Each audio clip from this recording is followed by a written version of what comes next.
ஒரு அமைச்சர் அவரோட பொண்ணு என்ன பண்ணுறா, ஒருத்தனை காதலிக்கிறா.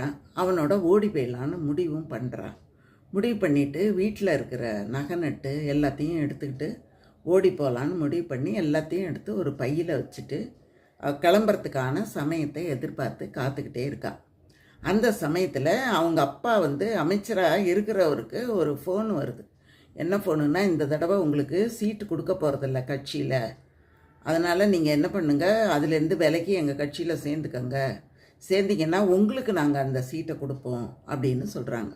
அப்போ அவர் என்ன சொல்கிறாரு, நான் பதவிக்காக இந்த கட்சியில் இல்லை, பதவி கொடுத்தாலும் கொடுக்கலைன்னாலும் இந்த கட்சி தான் என்னோடய கட்சி, நான் இதில் தான் எப்பயுமே இருப்பேன் அப்படின்னு அவர் சொல்லிவிட்டு ஃபோனை வச்சிடுறார். அப்போ இவ பார்க்குறா, எவ்வளோ ஒரு கொள்கை பிடிப்பு.